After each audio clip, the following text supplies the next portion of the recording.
बहुत साधु दीदी सामने। अच्छा उधर देखो, इधर बस नहीं सीधे लगा। बैठो गुरुजी के गुरुजी के सीधे, सामने बैठूंगी। बस ऐसे थोड़े और मेरे को तो नहीं एक मेरी तरफ हल्का सा, सही बस ठीक हाँ है। ऐसे ही बस। तो एक आश्रम था, तो वहां पे बहुत सारे साधु, इधर को है ना माइक, इधर को रखो। तो वो बच्चों को मंत्र जाप करना सिखाते थे।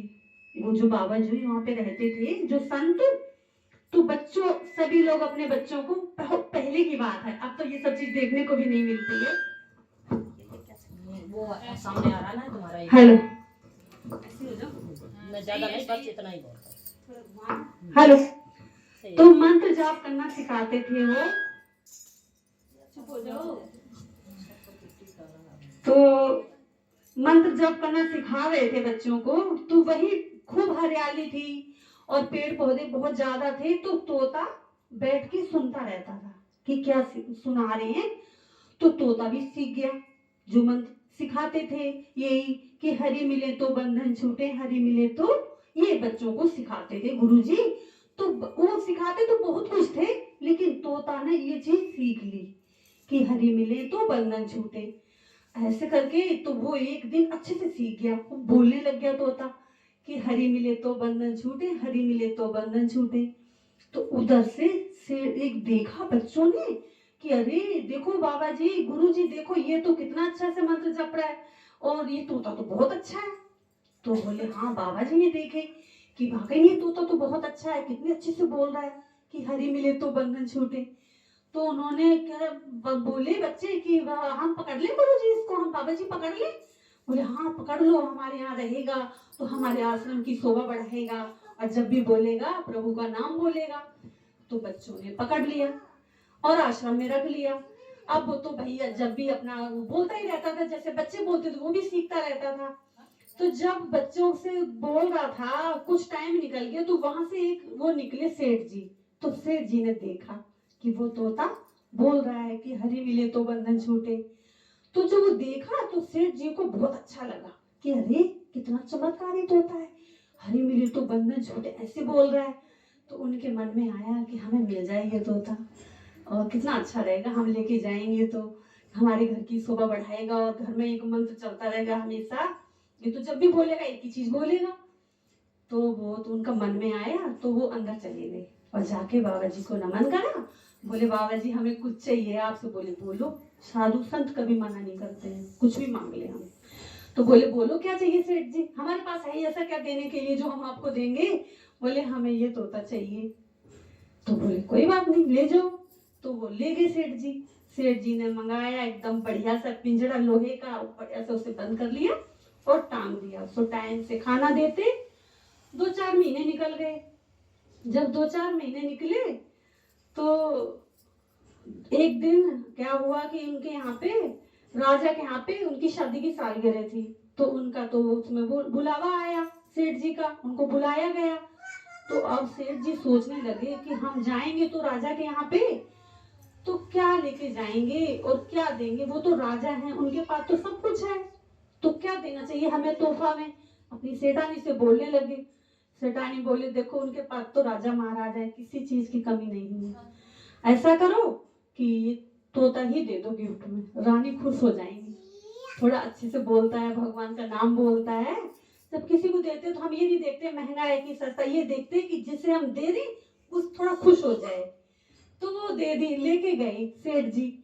जब सेठ जी लेके गए तो उन्होंने क्या किया, भाई उनका अपना भोजन किया और रानी को उपहार में वो तोता दे दिया। रानी ने तुरंत सोने का पिंजरा मंगवाया। मैं भूल गई थी, सॉरी गुरुजी माफ करना।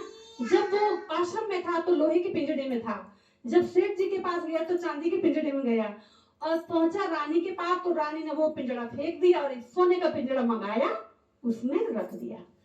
और तोता तो अपना टाइम से खाना मिलता और रहता अच्छे से। लेकिन राजा के घर में एक व्यवस्था थी कि हर महीने वो सत्यनारायण की कथा करवाते थे, हर महीने का नियम था। तो वो सत्यनारायण की कथा करवाई। पहला ही महीना आया जब तोता गया तो सत्यनारायण की कथा हुई, बहुत सारे लोग आए, खूब भीड़ भाड़, पंडित जी आए, अच्छी से व्यवस्था की, कथा होने लग गई। तो जब कथा होने लगती है तो एक मंत्र जरूर बुलवाते हैं कोई भी पंडित जी, कि बीच में एक अध्याय बोल के बोलते हैं कि कोई राधे कृष्ण बोलता है, कोई कुछ बोलता है, कोई कुछ बोलता है। तो वो जो भी मंत्र बुलवाते थे, कोई सा भी मंत्र, तो वो मतलब तोता बोलता था पंडित जी झूठ, तोता ऐसे ही टंगा रहता था। कोई सा भी मंत्र बुलवाते थे, जैसे कोई राधे राधे जपवाता है, कोई कृष्ण कृष्ण, तो बोलता था पंडित जी झूठ। जैसे ही वो जपते थे तैसे ही तोता बोल पड़ता था पंडित जी झूठ। तो पंडित जी को बहुत बुरा लगता था अंदर से कि हम तो भगवान का नाम ले रहे, ये कह रहा झूठ, तो ऐसे कैसे हो सकता है। तो फिर अगले महीने कथा हुई, व्यवस्था हुई, सब कुछ लोग आए, भीड़ इतनी, और पंडित जी ने कथा की। पहला अध्याय बोलने के बाद हर पंडित जी वही कि कुछ भी बुलवाते हैं, भगवान का नाम कोई सा भी भजन बुलवा देते हैं। तो पंडित जी जब भी जैसे राधे राधे बुलवाए या कृष्ण बुलवाए, कुछ भी बुलवाए, तो तोता बोल दे तुरंत पंडित जी झूठ। तो पंडित जी बड़े परेशान कि मैं क्या करूं, इतने लोगों के बीच में मेरी बेइज्जती कर देता ये तोता, बोलता झूठ। अब मेरी तो जिंदगी निकल गई, मैं बुढ़ा हो गया कथा करते करते, और मैं झूठ कैसे, अब मैं इससे क्या बहस करूं। तो कम से कम साल 6 महीना निकल गया। पंडित जी को बहुत बुरा लगे, पंडित जी हर महीने आए और हर महीने ही वो तोता बोले पंडित जी झूठ।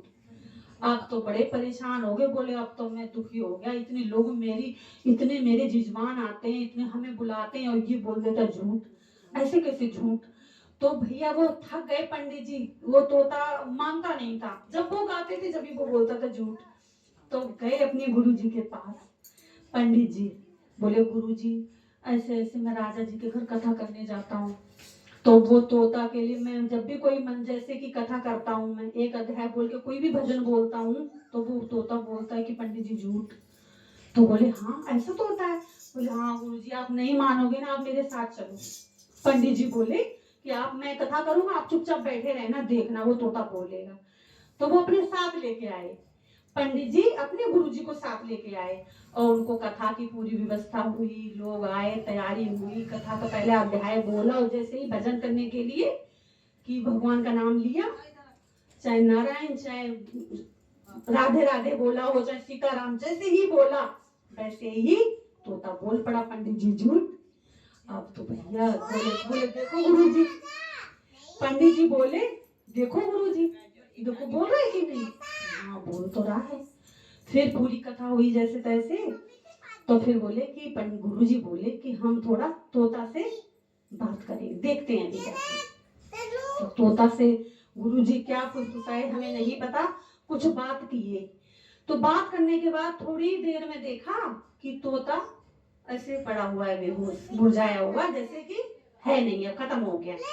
तो वो आए जो मतलब उनके नौकर चाकर रहते राजा के, उन्होंने बोला कि रानी देखी तो बहुत ज्यादा दंड लग जाएगा, हमको बोलेंगे तोते को मार दिया, तुमने अच्छे से देखभाल लेंगी, अब मैं क्या करूं।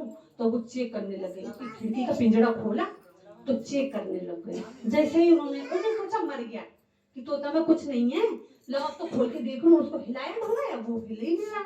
फिर थोड़ा सा ऐसे खोला पिंजरा, तोता तो उड़ गया, और उड़ते उड़ते बोला गुरु मिले तो बंधन छूटे।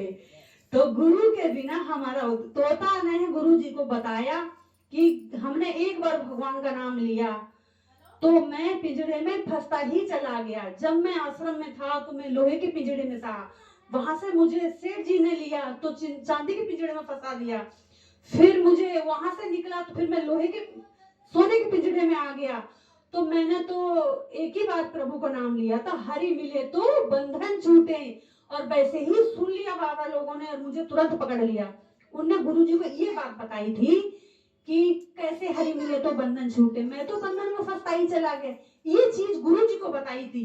तब गुरुजी ने बोला था कि तुम ऐसे करना, तो भैया तोता तो मुक्त हो गया, उड़ गया। तो इससे हम सबको भी बहुत ज्ञान मिलता है, बहुत शिक्षा मिलती है कि कितना भी पूजा पाठ कर लो लेकिन गुरु का होना बहुत जरूरी है।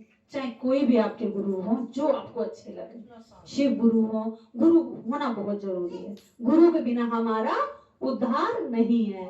हर हर महादेव, शिव शिव महादेव।